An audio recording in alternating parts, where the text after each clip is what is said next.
Hello guys, हमने chapter पढ़ा था सेल। ठीक है, उसका हमने फर्स्ट पार्ट तो कर ही लिया था। अब चलते हैं सेकंड पार्ट पे।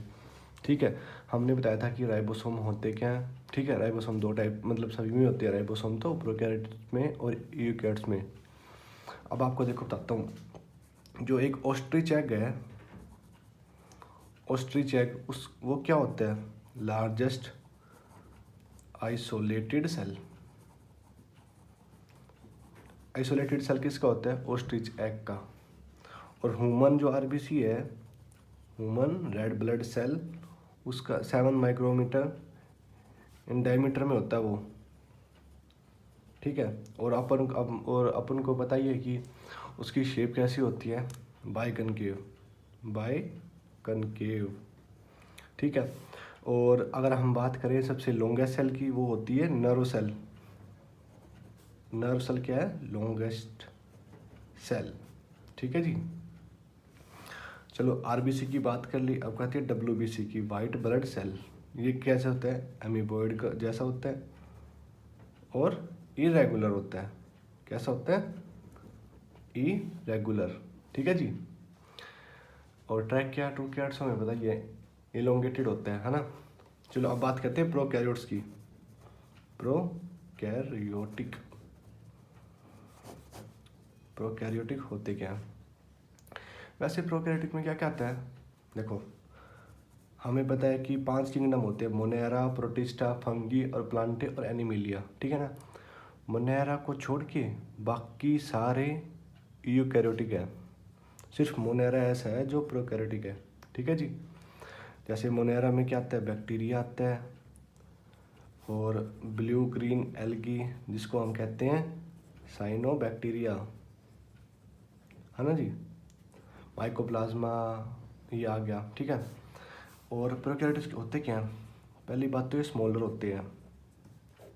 स्मॉलर होंगे तो ये डिवाइड कैसे करेंगे? मोर रैपिडली, बहुत जल्दी डिवाइड करेंगे। छोटे हैं तो जल्दी डिवाइड करेंगे। अब इससे एक बात पता चलेगी कि प्रोकैरियोटिक छोटे होते हैं और यूकैरियोटिक बड़े होते हैं। इनका साइज कितना होता है? 1 to 2 क्रोम। ठीक है जी। और इनकी शेप कितनी होती है? शेप होती है 4 टाइप की शेप्स होती है इनकी। 4 टाइप की शेप्स होती हैं, पढ़ते हैं यहाँ पर। ठीक है, 4 टाइप की शेप होती हैं। कौन कौन सी होती है? कोकस, राउंडेड, और फिर ऐसा कुछ स्ट्रक्चर होता है, देखो इसको कहते हैं बेसिलस। कैसा स्ट्रक्चर होता है? Road structure. ठीक है जी। आप इस वीडियो को कम से कम 2 बार देखोगे ना तो आपको बिल्कुल अच्छी तरह समझ में आ जाएगा, बहुत अच्छी तरह। ठीक है, और ये कोमा शेप माना देता हूँ मैं। कोमा शेप कैसी होती है? Vibrio, vibrio. ठीक है, और ये स्प्रिंग लाइक स्ट्रक्चर है ना। स्प्रिंग लाइक स्ट्रक्चर कैसी होगी? Spirillum, spirillum. ठीक है जी, ये होगी शेप। देखो, और हमें पता है कि प्रोकैरियोट्स में सबसे ज़्यादा क्या होती है? बैक्टीरिया। अब यहाँ से पॉइंट बनाते हैं। मोस्ट ऑफ बैक्टीरिया कैसे होते हैं? प्रोकैरियोट्स में होते हैं। इनके पास क्या होता है? Cell envelope, cell envelope, cell envelope होता है। और वो सेल इनवेलप होता है, ये कितने लेयर्स का बनता है? 3 लेयर्स का बना होता है। ठीक है, अब देखो आपको तो ये बताते हैं, 1 लेयर, 2 लेयर और 3rd layer. First, second, third. ठीक है, सबसे लास्ट वाली क्या होगी? Cell membrane. सेल मेम्ब्रेन को हम क्या कहते हैं? Plasma membrane. ठीक है ना। अब जो मिडिल वाली है वो क्या होती है? Cell wall. और ऊपर वाली ग्लाइको कैलिक्स। इसमें तो कोई डाउट नहीं है ना। सेल मेम्ब्रेन क्या होती है? Selectively, selectively permeable. ठीक है, और सेल वॉल क्या करती है? शेप को एंड स्ट्रक्चर को सपोर्ट करती है। बिल्कुल आपको इजी मेथड से बता रहा हूँ, जो जो नेट के क्वेश्चन बनते हैं, ठीक है। और ग्लाइकोकाइलेक्स हमें पता है ये दो टाइप्स की होती है, एक तो लूज होती है, एक होती है रफ, या फिर आपको बोलो TOUGH, टफ, ठीक है। लूज और टफ। लूज में क्या आएगा, स्लाइम लेयर, स्लाइम लेयर, जो स्लाइम लेयर आपको पता ही है, ठीक है। और इसमें क्या आएगा, टफ कैप्सूल, टफ कैप्सूल। ये अपना क्रैश कोर्स चल रहा है, ठीक है। और आपको देखो इतना तो पता ही होगा कि ग्लाइकोकाइलेक्स होता क्या है। ग्लाइको मतलब शुगर, ग्लाइको मतलब शुगर, और शुगर किस में होता है, कार्बोहाइड्रेट्स में, कार्बोहाइड्रेट्स में। और जो ये पार्ट बच गया CALYX, काइलेक्स, काइलेक्स को क्या कहते हैं, कोट।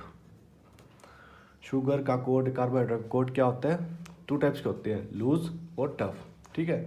लूज में स्लाइम लेयर आएगा और इसमें टफ कैप्सूल आएगा, ठीक है ना। अब हमें पता है, देखो क्या, जो ये होता है ये दो टाइप्स का होता है, बैक्टीरिया दो टाइप्स का होता है, एक तो मोटाइल और एक नॉन मोटाइल। मोटाइल क्या होता है और नॉन मोटाइल क्या हो सकता है, मोटाइल जो चल सकता हो, नॉन मोटाइल जो चल नहीं सकता, ठीक है। ये चलेगा कैसे भाई, जिसके पास फ्लैजिला होगा तो ही तो मूवमेंट होगी, है ना। और फ्लैजिला के तीन पार्ट, मतलब तीन टाइप होते हैं, देखो पार्ट्स मान लो, टाइप तो नहीं, पार्ट्स मान लो।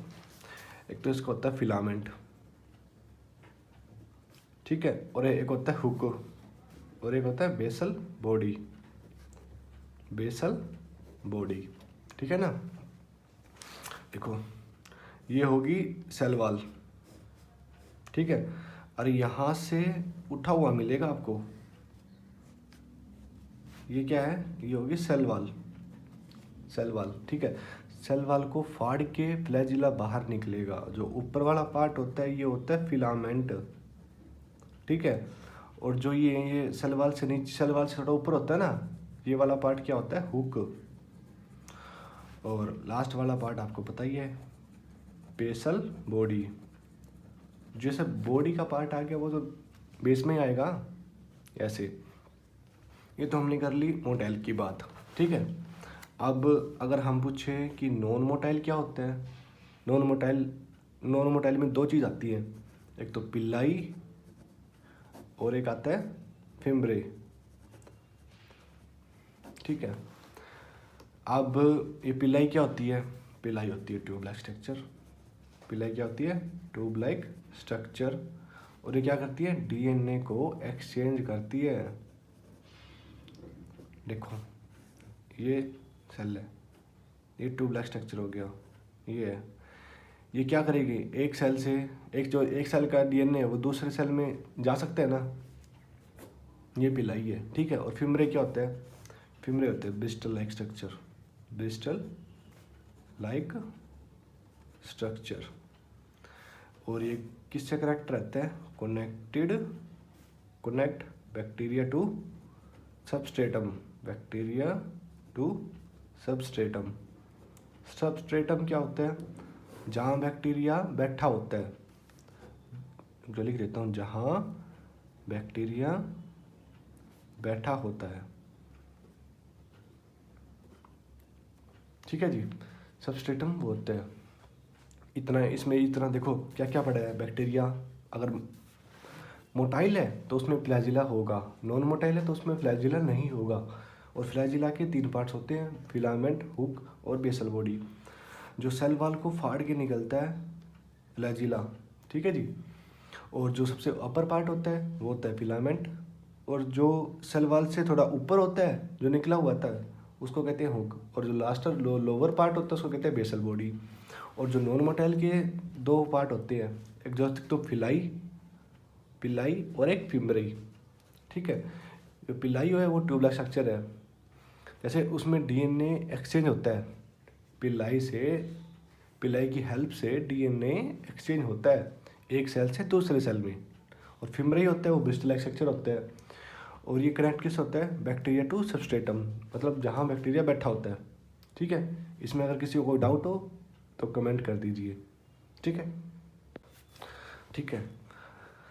बैक्टीरिया हो गया, अब होता है राइबोसोम। वैसे राइबोसोम मैंने आपको पहले भी बताया था कि राइबोसोम कहाँ कहाँ होते हैं, प्रोकैरियोट्स में और यूकैरियोट्स में। इसको क्या लिखेंगे, ये यूनिवर्सल है, ये हर किसी में पाए जाएंगे। ठीक है, इनका साइज़ कितना होता है, 15 से 20 नैनोमीटर। ठीक है जी। और इसकी डिस्कवरी इलेक्ट्रॉन माइक्रोस्कोप के बाद हुई थी। जो इलेक्ट्रॉन माइक्रोस्कोप आया था ना, माइक्रोस्कोप आया था, उसके बाद इसकी डिस्कवरी हुई थी। क्योंकि इतना छोटा होता है भाई, वैसे 1 नैनोमीटर में 10⁻⁹ होता है। देखो अब इतना छोटा है ये। ठीक है, और अब हम करते हैं इंक्लूजन बॉडीज़ क्या होती है। इंक्लूजन बॉडीज़, इंक्लूजन बॉडीज़ अब करते हैं इंक्लूजन बॉडी। देखो ये हेल्प करती है, स्टोर करती है रिजर्व मटेरियल को, स्टोर रिजर्व मटेरियल। ठीक है जी। और क्या करती है, ये लाइफ फ्री होती है in cytoplasm, life free in cytoplasm, मतलब नो मेम्ब्रेन, कोई मेम्ब्रेन नहीं होती। ठीक है जी। और जैसे देखो बताता हूँ, फॉस्फेट ग्रैन्यूल, जो फॉस्फेट ग्रैन्यूल है वो कहाँ स्टोर करेंगे, स्टोर इन फॉस्फेट आयन। चलो ये छोड़ो यार, ये तो शायद बहुत हैवी बात होगी, छोड़ो इनको, छोड़ो। ठीक है, एक बात ध्यान रख लो, जो गैस वैक्यूल होते हैं ना, गैस वैक्यूल कहाँ पाए जाते हैं, found in BGA, blue green algae और पर्पल ग्रीन एल्गी। बीजीए और बीजी आपको पता ही है, बीजी होता है साइनोबैक्टीरिया। और गैस वैक्यूल क्या करते हैं, ये काम करते हैं बियोन्सी का, बियोन्सी का मतलब जो ब्लू ग्रीन एल्गी है ना, उनको हेल्प करते हैं स्विमिंग में। बीजी है वो तो पानी में रहती है, उनको हेल्प करते हैं स्विमिंग में। स्विमिंग में कैसे, उनको पानी के ऊपर रखते हैं वो। ठीक है, ये गैस वैक्यूल का काम होता है। ठीक है, इंक्लूजन बॉडी में इतना ही है, एनसीईआरटी के हिसाब से इंक्लूजन बॉडी में इतना ही है। ठीक है, राइबोसोम कर लिया, इंक्लूजन बॉडी कर लिया हमने। अब करते हैं, प्रोकैरियोटिक हमारा कंप्लीट हो चुका है, अब करते हैं यूकैरियोटिक सेल। यूकैरियोटिक सेल ये क्या होते हैं यूकैरियोटिक सेल, देखो इसके जो मेंबर है वो कौन से हैं भाई, हमें पढ़ा था कि प्रोटिस्ट है वो सिर्फ प्रोकैरियोटिक है और बाकी सारे यूकैरियोटिक हैं। फिर क्या क्या बच गया, protista, fungi, Plantae and animalia, ये बच गया ना, ये सारे क्या है, यूकैरियोटिक। ठीक है, अगर अब इसके देखो यूकैरियोटिक सेल होते क्या हैं भाई, इसमें वेल डिफाइंड न्यूक्लियस होता है, वेल डिफाइंड न्यूक्लियस, न्यूक्लियस क्या होता है, प्रेजेंट होता है। ठीक है जी। और मेम्ब्रेन बाउंड ऑर्गेनेल्स होती है जी, होती है ना। अब हम पढ़ते हैं सेल मेम्ब्रेन। देखो सेल मेम्ब्रेन, सेल मेम्ब्रेन होती क्या है, और सेल मेम्ब्रेन को ही हमें पता है कि हम इसको कहते हैं प्लाज्मा मेम्ब्रेन, प्लाज्मा मेम्ब्रेन। ठीक है, ये इनका जो स्ट्रक्चर है वो कब आया था, इनका जो स्ट्रक्चर है वो आया था 1950 में। और सबसे पहले जिसकी स्टडी कहाँ हुई थी, आरबीसी के, आरबीसी पर। आरबीसी में क्यों हुई थी, क्योंकि भाई आरबीसी में पता है लैक न्यूक्लियस होता है, लैक न्यूक्लियस होता है, और जो इसके लैक मेजर ऑर्गेनेल्स, तो आसानी होगी ना इस पर स्टडी करने में। ठीक है, और ये सेल मेम्ब्रेन है, ये कैसे बनती है, देखो मेनली ये बनती है प्रोटीन प्लस में लिपिड से, प्रोटीन प्लस में लिपिड से। पर इसमें ना थोड़े बहुत कोलेस्ट्रॉल और कार्बोहाइड्रेट प्रेजेंट रहते हैं, समझ रहे हो। जैसे देखो आरबीसी के अंदर क्या होता है, आरबीसी के अंदर हम देखें कि प्रोटीन कितना होता है, प्रोटीन और लिपिड्स का हम देखते हैं कितना होता है। प्रोटीन होता है 52 और लिपिड्स होता है 40, टोटल कितना होगा 2, 92 टोटल हो गया। वैसे आपके ये आएंगे नहीं कि इतना होता है इतना होता है, बस वो मैं नॉलेज के लिए बता रहा हूँ, ठीक है। और जो 8% बच गया ना, उसी में क्या आएगा, कोलेस्ट्रॉल आएगा, प्लस में क्या आएगा, कार्बोहाइड्रेट्स आएंगे, कार्बोहाइड्रेट्स, ठीक है जी, ये होता है, ठीक है जी। अब देखो अब क्या होता है, अब एक फ्लूइड मोसैक मॉडल आया था, फ्लूइड मोसैक मॉडल, ये कब आया था, 1972 में। और किसने दिया था, इसके दो साइंटिस्ट थे, Singer and Nicolson, Singer and Nicolson, ठीक है। देखो फ्लूइड का क्या मतलब होता है, फ्लूइड का मतलब होता है क्वासी फ्लूइड, क्वासी फ्लूइड मतलब बहने वाला, बहने वाला। और मोसैक का क्या मतलब होता है, मोसैक ये मतलब समझ लो छिड़का हुआ, छिड़का हुआ। जैसे आप हलवे, जैसे ये हलवा है, क्या ये हलवा, हलवे के अंदर आप क्या डालते हैं, किशमिश, किशमिश डालते हैं ना, जो छिड़क देते हैं। वैसे जो ये क्वासी फ्लूइड के अंदर ये जो मोसैक के जो प्रोटीन्स होते हैं ना, वो छिड़के हुए थे। और ये सबसे पहले किसने बताया था, सिंगल एंड निकोलसन ने देखा था 1972 में, ठीक है। आप देखते हैं कि ये जो फ्लूइड है, इतनी फ्लूइडिटी इम्पोर्टेंट क्यों है,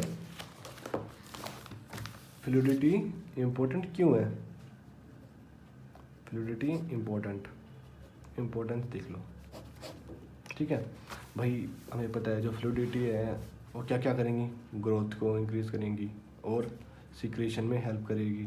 अच्छा, और किस में हेल्प करेगी, सेल डिवाइड फॉर्मेशन में, ताकि जो इसका इंट्रासेलुलर ना जंग फंक्शन बना रहे, ठीक है जी, इंट्रासेलुलर फंक्शन इसका बना रहे। देखो आपके एनसीईआरटी में एक डायग्राम है, ये हम बना देते हैं, और ये ऊपर चला गया, ये ऊपर चला गया, ये ऊपर चला गया, फिर यहाँ से, ठीक है। देखो जो ये होता है, ये होता है पोलर हेड, पोलर हेड मतलब हाइड्रोफिलिक, जो पानी से ना डरता हो, ठीक है ना जी। और ये होते हैं non polar head, non polar head मतलब हाइड्रोफोबिक, हाइड्रोफोबिक, ठीक है। और ये जो बीच में बना रखा है वो क्या होता है, इंटीजल प्रोटीन, इंटीजल प्रोटीन। इसको पोलर हेड, इसको नॉन पोलर हेड क्यों बोलते हैं, देखो इसका मेन कारण तो ये है, जो इसमें लिपिड भरा होता है, और लिपिड का मैंने इस पीछे बताया था कि उसमें फॉस्फेट ग्रुप होता है, ठीक है ना। और नॉन पोलर इसलिए बोलते हैं कि इसमें हाइड्रोकार्बन की टेल होती है, ठीक है। देखो जो सेल मेम्ब्रेन है ना, वो क्या चीज़ ट्रांसपोर्ट करती है, ट्रांसपोर्ट करती है मॉलिक्यूल्स को, ट्रांसपोर्ट मॉलिक्यूल्स जो होते हैं सेलेक्टिवली परमिएबल, सेलेक्टिवली परमिएबल।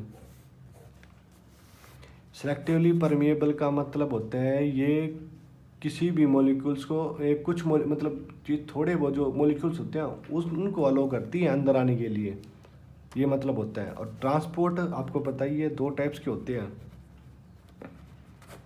एक तो होता है एक्टिव ट्रांसपोर्ट और एक होता है पैसिव ट्रांसपोर्ट।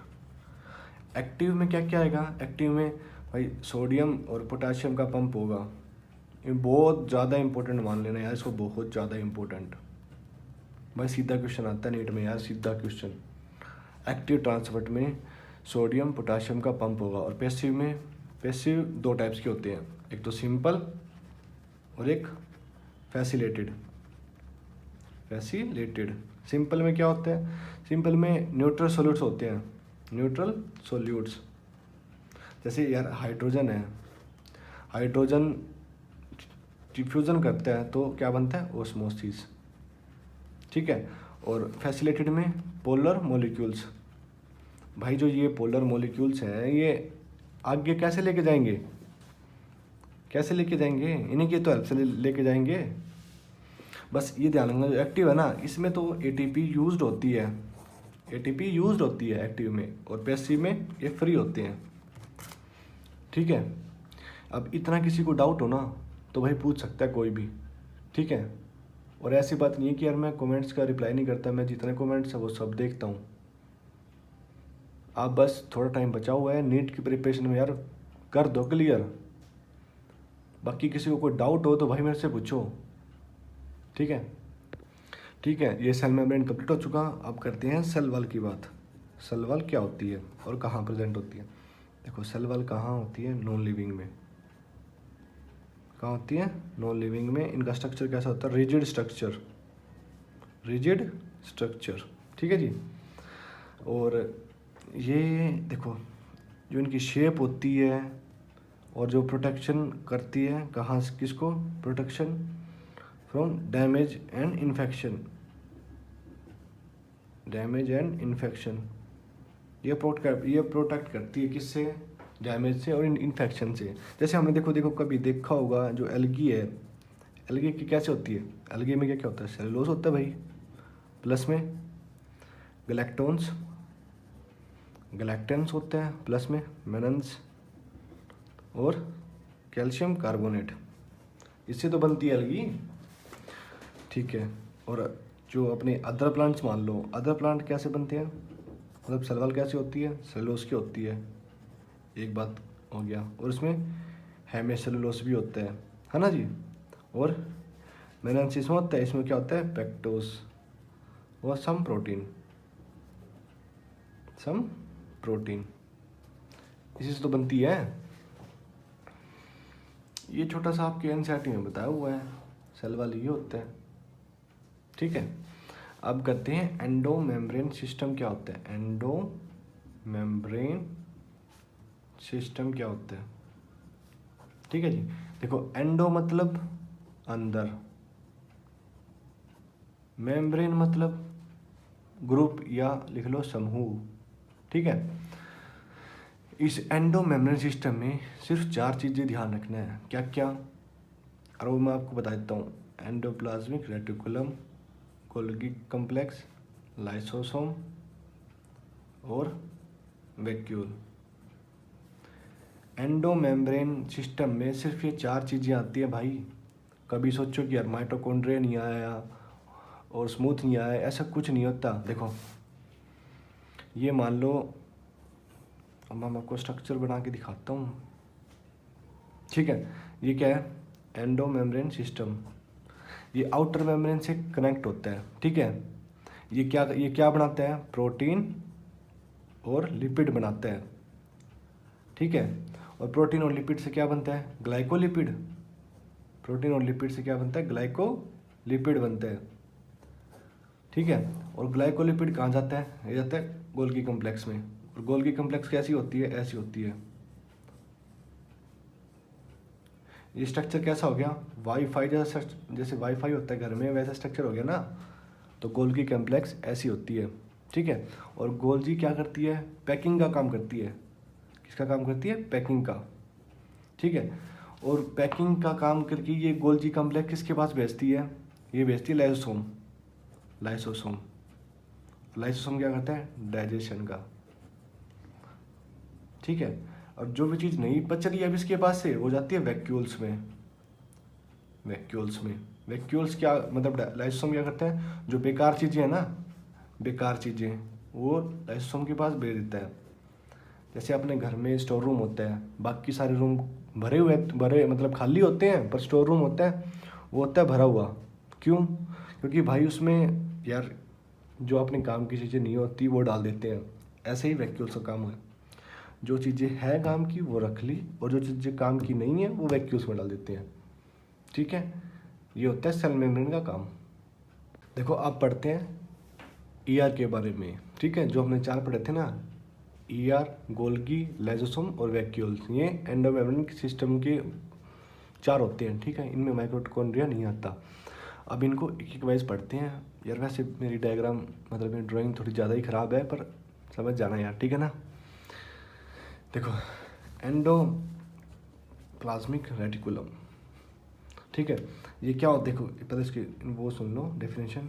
नेटवर्क, ये नेटवर्क होता है। और क्या होता है? ये होता है रेटिकुलम स्ट्रक्चर। रेटिकुलम स्ट्रक्चर और किसका बना होता है? Tiny tubular. ठीक है, कहाँ होता है? साइटोप्लाज्म में। ठीक है जी, कहाँ होता है? साइटोप्लाज्म में। ठीक है ना।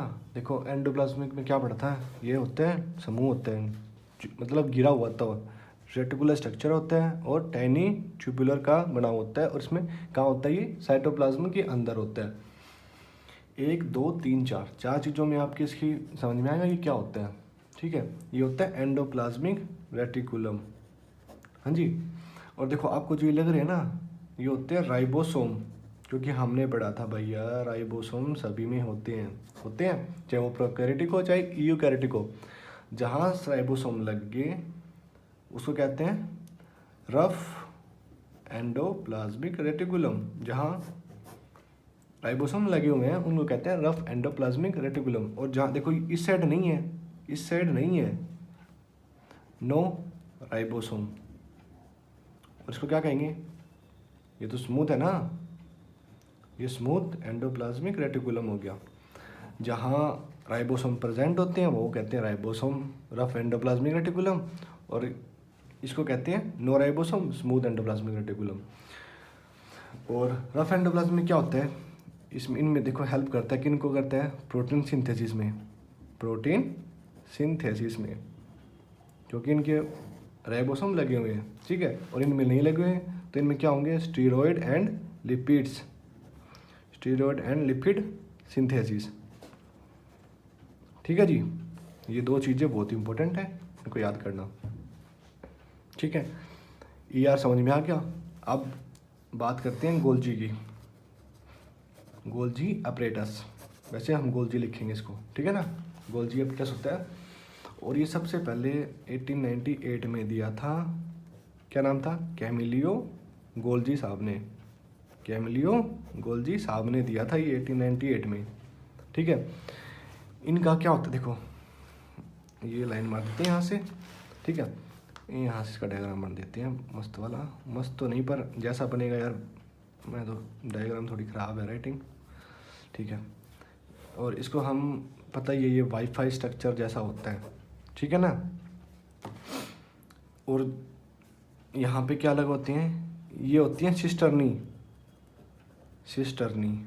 ठीक है, क्या होती है? सिस्टर्नी। और ये लोअर पार्ट होता है, ये होता है कनकेव होता है ये। और ये कैसा पार्ट होता है? कन्वेक्स। कन्वेक्स और कॉनकेव आपको पता ही होगा। और इनमें मतलब गोल्जी में क्या बनता है? ग्लाइकोप्रोटीन और ग्लाइकोलिपिड। ये नीट में आया हुआ क्वेश्चन है भाई। जब भी मैंने आपको पीछे बताया था कि ग्लाइकोप्रोटीन और लिपिड इसमें बनते हैं, जब मैंने एंडोमेम्ब्रेन सिस्टम बताया था। ठीक है, और देखो ये गोल्जी कैसी होती है? फ्लैट होती है, ठीक है, डिस्क शेप होती है, फ्लैट है और डिस्क शेप है। और जो में सिस्टर्नी है 0.5 से 1 माइक्रोमीटर तक होती है, माइक्रोमोम तक। ठीक है, ये कैसी है? पैरेलली है, पैरेलली है ना। और ये नहीं कि 4 5 है, ये कितने भी हो सकती है, मतलब variable number of structure. Structure नहीं, सिस्टर्नी बोलो इसको, वेरिएबल नंबर ऑफ सिस्टर्नी। क्या आती है? सिस्टर्नी होती है। ठीक है, ये आपका ईआर कंप्लीट हो गया, गोल्जी कंप्लीट हो गया भाई। इससे बाहर नहीं आएगा, ठीक है, और इससे बाहर एनसीईआरटी ने दे भी नहीं रखा, ठीक है। जो क्वेश्चन आते हैं ना, देखो गोल्जी में से तो एक क्वेश्चन आया हुआ था कि ग्लाइकोप्रोटीन और ग्लाइकोलिपिड कहाँ होते हैं, हमने पढ़ लिया भाई गोल्जी में होते हैं, ठीक है। एंडोमेम्ब्रेन सिस्टम में पढ़ लिया था कि गोल्जी में होते हैं। और ईआर में क्या होता है, अगर उसके ऊपर राइबोसोम होगा तो वो रफ होगा, नहीं होगा तो स्मूथ होगा, इतनी बात है। और रफ होगा तो क्यों होगा भाई, प्रोटीन सिंथेसिस होती है उसमें। और स्मूथ क्यों होता है, स्टीरॉयड एंड लिपिड सिंथेसिस होती है, ठीक है। अब इसमें अगर भी फिर भी कोई डाउट है ना भाई, पूछ लिया करो यार तुम। ईआर हो गया, गोल्जी हो गया। अब करते हैं ईआर के, हमने ईआर पढ़ लिया, गोल्जी पढ़ लिया। अब आते हैं लाइसोसोम कर लो या वैक्यूल्स, ठीक है। ये दो बज गए, अभी इनको करते हैं। लाइसोसोम्स क्या होता है भाई, 9th-10th से पढ़ते आ रहे हैं। सुसाइडल बॉडी कहते हैं इसको, सुसाइडल बॉडी कहते हैं, ये सबका पता है। क्योंकि क्यों कहते हैं, क्योंकि ये हर मॉलिक्यूल्स को तोड़ सकता है, हर मॉलिक्यूल्स को तोड़ सकते हैं। यार जब आपको समझना है ना तो आप हिंदी में भी लिख लिया करो, कोई दिक्कत नहीं है यार, कौन चेक करने वाला है। बस बात ये है कि हमें समझ में आना चाहिए। नीट में यार MCQ आते हैं भाई, लिखने वाला तो आते नहीं यार। समझो, टॉपिक क्लियर करो, जब तक टॉपिक क्लियर ना हो ना तब तक छोड़ो ही मत उसको, ठीक है। बात चलो टॉपिक पे चलते हैं। लाइसोसोम्स होते क्या है, ये कंटेन करते हैं, क्या कंटेन करती हैं, इसमें क्या क्या होता है। इसमें होता है all type of hydrolytic enzymes, बस इतना ही होता है इसमें, लाइसोसोम में इतना ही है। देखो इसको सुसाइडल बॉडी कहते हैं। सुसाइडल बॉडी भी क्यों कहते हैं, क्योंकि ये हर मॉलिक्यूल्स को तोड़ सकता है, और इसमें हाइड्रोलाइटिक एंजाइम्स होते हैं, बस और कुछ नहीं है। अब आते हैं वैक्यूल्स पर। ये है मस्त वैक्यूल्स। जैसे हमने लाइसोसोम पढ़ा कि वो होते हैं सुसाइडल बॉडी, इसको क्या कहते हैं, स्टोर हाउस। क्या कहते हैं, स्टोर हाउस।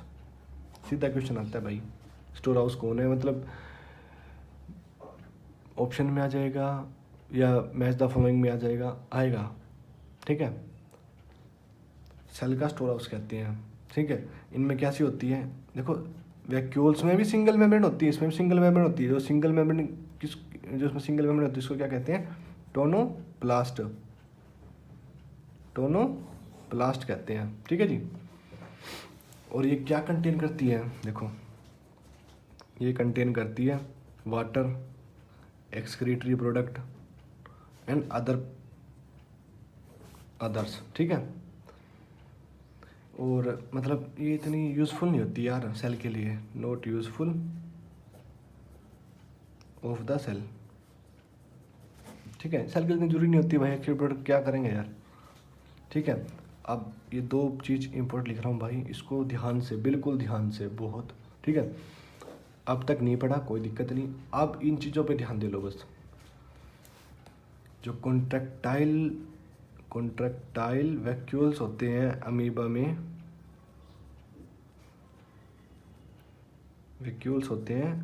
में, वो क्या करते हैं, एक्सक्रीशन करते हैं। बहुत ज़्यादा इंपॉर्टेंट, सीधी लाइन आई हुई है भाई। कॉन्ट्रैक्टाइल वैक्यूल अमीबा में क्या करते हैं, एक्सक्रीशन करते हैं। और जो प्रोटिस्ट्स होते हैं, जैसे फूड वैक्यूल, जैसे हम ज़्यादा खाना खा लेते हैं, ठीक है, तो पेट मोटा हो जाता है ना। इंगल्फिंग फूड वैक्यूल होते हैं, formed by engulfing food particles भाई बहुत ज़्यादा इंपॉर्टेंट है। वैक्यूल्स का कहाँ कहाँ रोल है, अमीबा में क्या रोल है, और अपने बॉडी में क्या रोल है फूड के हिसाब से, ठीक है। हमारा ईआर हो गया, गोल्जी हो गया, लाइसोसोम हो गया, वैक्यूल्स हो गया। अब एक और पढ़ लेते हैं, माइटोकॉन्ड्रिया क्या होता है भाई, पता है, पावर हाउस ऑफ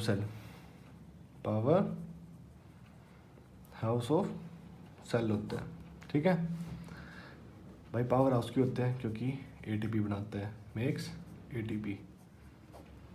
ठीक है, इसकी शेप कैसी होती है? Sausage and cylindrical. ठीक है, होती है ना, ये होता है भाई। इसमें सबसे याद रखने वाली बात क्या है? पहली बात, इसका खुद का DNA, RNA और राइबोसोम होता है।